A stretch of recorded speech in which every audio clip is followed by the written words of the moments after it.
नमस्कार। मैं वीके शास्त्री अपने चैनल के माध्यम से आप सभी दर्शकों का बहुत बहुत स्वागत करता हूं। ग्रहों के राजाधिराज भगवान भुवन भास्कर सूर्यदेव 13 अप्रैल शाम 4:45 पर राशि परिवर्तन करके अपनी वर्तमान देवगुरु की राशि मीन राशि को छोड़कर अपनी उच्च की राशि मेष राशि में गोचर करेंगे। सूर्य पद प्रतिष्ठा, मान सम्मान, आत्मा, पिता और उच्च सरकारी नौकरी के कारक होते हैं। सूर्य का शुभ प्रभाव जीवन के हर क्षेत्र में उच्च स्तर की सफलता देने वाला होता है। जब सूर्य खराब होते हैं तो मान सम्मान में कमी आती है, पिता को कष्ट होता है, नेत्र कष्ट, आत्मविश्वास में कमी आती है। जब भी कोई ग्रह अपनी उच्च की राशि में गोचर करता है तो वह सर्वाधिक बलवान होता है। सूर्य जो कि ग्रहों के राजा हैं, जब अपनी उच्च की राशि में होंगे तो सर्वाधिक श्रेष्ठ फल प्रदान करेंगे। इस गोचर की सबसे महत्वपूर्ण बात यह है कि सूर्य राहु के ग्रहण दोष से मुक्त हो चुके हैं और अपने परम मित्र गुरु के साथ ही मेष राशि में 1 मई तक गोचर करेंगे। उसके बाद गुरु वृषभ राशि में चले जाएंगे। तो सूर्य के राशि परिवर्तन का मकर राशि के जातकों के जीवन पर क्या प्रभाव पड़ेगा, इसी का विश्लेषण करेंगे इस वीडियो में। ये विश्लेषण आपकी चंद्र राशि के आधार पर किया जा रहा है। वीडियो के अंत में मैं आपको सूर्यदेव के उपाय भी बताऊंगा। तो ये है मकर राशि के जातकों की कुंडली।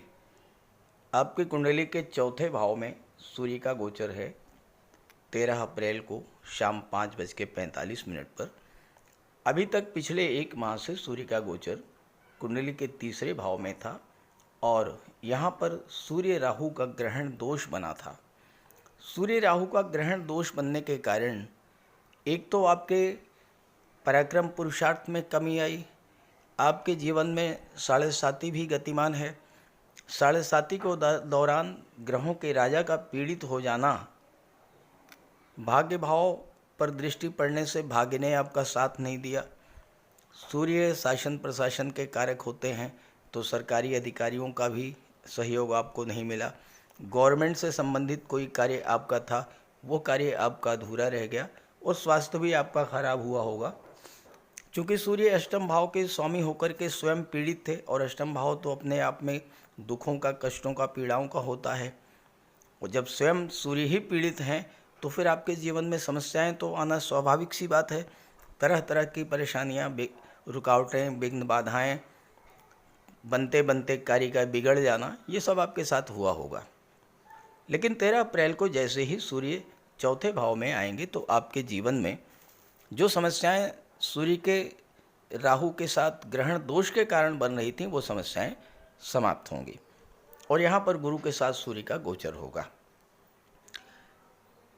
देवगुरु जब भी त्रिकोण के भाव में होते हैं या केंद्र के भाव में होते हैं तो हमेशा शुभ फल ही प्रदान करते हैं और यहाँ तो सूर्य गुरु दोनों केंद्र के भाव में हैं और एक केंद्र में गोचर करते हुए दूसरे केंद्र के भाव पर दृष्टि डाल रहे हैं, तो आपके लिए बहुत ही शुभ फल प्रदान करेंगे। अब क्या फल मिलेगा? चौथा भाव होता है भूमि भवन प्रॉपर्टी का, भौतिक सुखों का होता है। इस समय हो सकता है कि आपने पिछले माह किसी प्रॉपर्टी का सौदा किया हो, कोई प्रॉपर्टी आप खरीदना चाह रहे थे लेकिन ग्रहण दोष बनने के कारण वो प्रॉपर्टी आप ना खरीद पाए हो, कोई बाधा आ गई हो, तो अब आपको वो प्रॉपर्टी मिलने का योग बनेगा। भौतिक सुखों में कोई कमी आई थी, वो भी दूर होगी। सूर्य ग्रहों के राजा हैं और ग्रहण दोष के कारण भाग्य का जो सपोर्ट आपको नहीं मिल रहा था, अब आपको भाग्य का सपोर्ट भी मिलना शुरू हो जाएगा। तो सूर्य यहाँ पर चौथे भाव में गोचर करते हुए आपको बहुत कुछ देने जा रहे हैं। सूर्य पिता के कारक हैं, उच्च की राशि में है, केंद्र के भाव में है, तो पिता का स्वास्थ्य भी अच्छा रहेगा, माता का भी स्वास्थ्य अच्छा रहेगा और पिता और माता का आपको आशीर्वाद भी मिलेगा, सहयोग भी मिलेगा। चौथा भाव पब्लिक का होता है। सूर्य जो हैं ये गवर्नमेंट के कारक हैं, ये राजनीति के कारक हैं। चौथा भाव जनता का होता है। पब्लिक इमेज का होता है, पब्लिक रिलेशंस का होता है। तो अगर आप राजनीति में हैं तो सूर्य और गुरु का ये जो गोचर है ये आपको राजनीति के क्षेत्र में उच्च पद दिला सकता है। अगर आप शासन प्रशासन में हैं तो कोई महत्वपूर्ण जिम्मेदारी आपको दी जा सकती है। चौथे भाव में सूर्य के प्रभाव से शासन प्रशासन या राजनीति के क्षेत्र में उच्च पदस्थ अधिकारियों को इस समय कोई बहुत ही महत्वपूर्ण जिम्मेदारी या पद दिया जा सकता है। समाज में आपका मान सम्मान बढ़ेगा और अगर आप कोई प्रॉपर्टी सेल करना चाहते हैं तो सेल भी कर सकते हैं। परिजनों के साथ कोई प्रॉपर्टी का विवाद था वो समाप्त होगा, क्योंकि इस समय आप डोमिनेटिंग पोजीशन में होंगे। सूर्य प्रॉपर्टी के भाव में है और गुरु भी हैं। राजा और महामंत्री जब दोनों केंद्र के भाव में हैं तो आप अपने ज्ञान, बुद्धि, विवेक, अपने आत्मविश्वास, अपने आत्मबल के द्वारा हर समस्या को सुलझा लेंगे। सबसे महत्वपूर्ण बात यह है कि चौथे भाव में गुरु के बारे में कहा गया है कि किंग कुर्वन्ति सर्वग्रह यश केंद्रे बृहस्पति। जिस जातक की कुंडली में केंद्र के भाव में गुरु का गोचर हो उस पर किसी ग्रह के अशुभ प्रभाव नहीं पड़ते हैं। हालांकि गुरु विदेश भाव के स्वामी हैं और यहाँ पर जब सूर्य आएंगे तो मातृभूमि से थोड़ा दूरी बनाएंगे, और अगर आप विदेश जाना चाहते थे तो ये समय आपके लिए बहुत अच्छा है। आपके लग्न के स्वामी शनिदेव हैं और शनिदेव कुंडली के धन के भाव में इस समय गोचर कर रहे हैं, तो आपको धन प्राप्ति का भी प्रबल योग बनेगा। चूँकि सूर्य अष्टम के स्वामी हैं और शनि की दृष्टि अष्टम पर पड़ेगी, सूर्य केंद्र में है तो आपको गुप्त धन की प्राप्ति करा देंगे। विदेश जाने का आपको मौका मिलेगा और विदेशी व्यापार से भी आपको इस समय लाभ प्राप्त होगा। सूर्य की दृष्टि कुंडली के दशम भाव पर पड़ेगी और दशम भाव में सूर्य दिग्बली होते हैं। दशम भाव में सूर्य को दिशा बल प्राप्त होता है।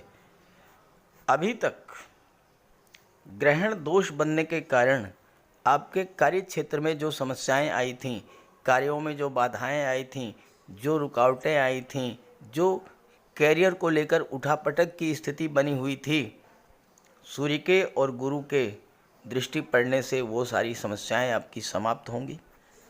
दशम भाव से आपके जॉब, कैरियर, प्रोफेशन का विचार किया जाता है। सूर्य शासन प्रशासन, सरकारी नौकरी, पद प्रतिष्ठा के कारक होते हैं। कार्य क्षेत्र में उन्नति होगी, कार्य क्षेत्र का विस्तार होगा और आपका स्टेटस ग्रो करेगा। दिग्बली सूर्य शासन प्रशासन में उच्च पद तो दिलाएंगे ही, आपका मान सम्मान भी बढ़ाएंगे और धन की भी प्राप्ति होगी, क्योंकि आपकी कुंडली में लाभ के स्वामी मंगल हैं, जो कि सूर्य के भी मित्र हैं और गुरु के मित्र हैं, और सूर्य गुरु का गोचर मंगल की ही राशि में हो रहा है। सूर्य राजा हैं, आपकी नेतृत्व क्षमता में वृद्धि करेंगे और राजनीति में उच्च पद दिलाएंगे। ज्योतिष शास्त्र का कहना है कि दशम भाव में सूर्य राज दरबार का सुख प्रदान करते हैं, अर्थात आपको इसमें शासन प्रशासन का सहयोग मिलेगा। राज्य से, गवर्नमेंट से आपको धन की प्राप्ति होगी। नई नौकरी, नए व्यवसाय को लेकर आपके मन की चिंता दूर होगी। सूर्य आपको राजसी वैभव, राजसी सुख प्रदान करेंगे।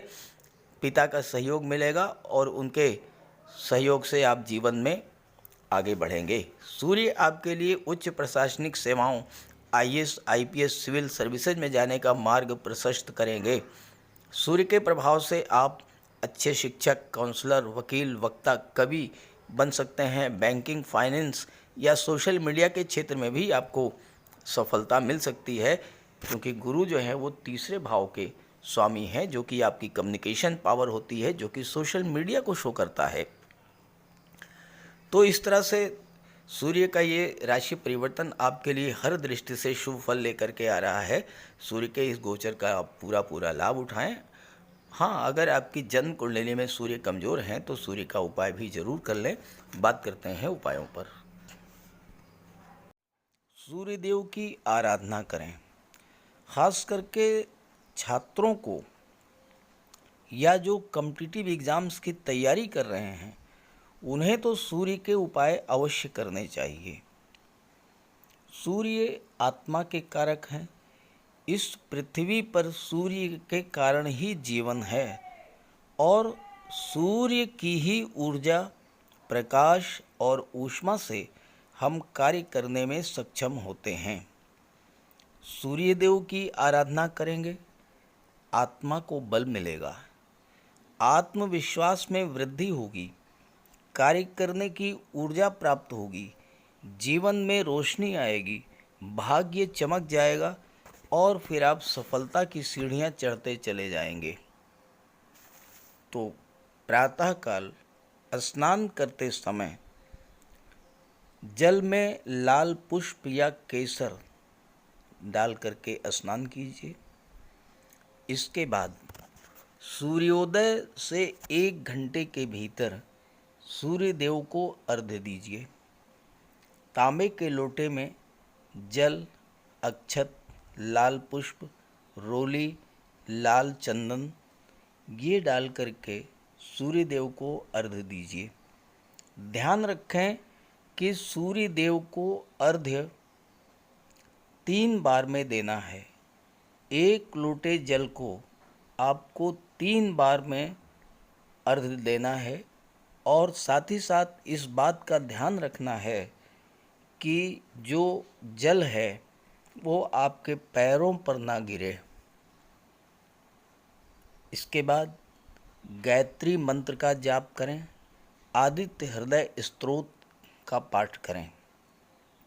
छात्रों को तो सूर्य का ये उपाय नियमित रूप से करना चाहिए, क्योंकि सूर्य ही सरकारी नौकरी के कारक हैं और आज के युग में हर छात्र का सपना होता है कि वो आईएएस बने, आईपीएस बने या शासन प्रशासन में उच्च पदस्थ अधिकारी बने, और सूर्य इन सब के कारक होते हैं। सूर्य पिता के कारक हैं। पिता का सम्मान कीजिए, उनकी सेवा कीजिए, उनके मार्गदर्शन में आगे बढ़िए। यदि किसी तरह का कोई विवाद भी है तो उसे भुला दीजिए और उन्हें किसी तरह का कष्ट तो बिल्कुल न दें। इससे सूर्यदेव को बल मिलेगा। सूर्यदेव को बल प्राप्त हो, इसके लिए रविवार को नमक का सेवन ना करें। दलिया, दूध, दही, गुड़, गेहूं की रोटी इन सब का प्रयोग करें। रविवार के दिन सूर्यदेव को अर्घ्य देने के बाद एक तांबे की अंगूठी या तांबे का छल्ला ये धारण करें और जितनी आपकी क्षमता या सामर्थ्य हो यथाशक्ति लाल वस्त्र, गुड़, गेहूं, मसूर की दाल या तांबे का दान करें। गौ माता की सेवा करें, उन्हें रोटी दें, चींटियों को चीनी दें, मछलियों को आटे की गोली खिलाएं। ध्यान रखें कि जो भी उपाय करें यो पूरे मन से करें।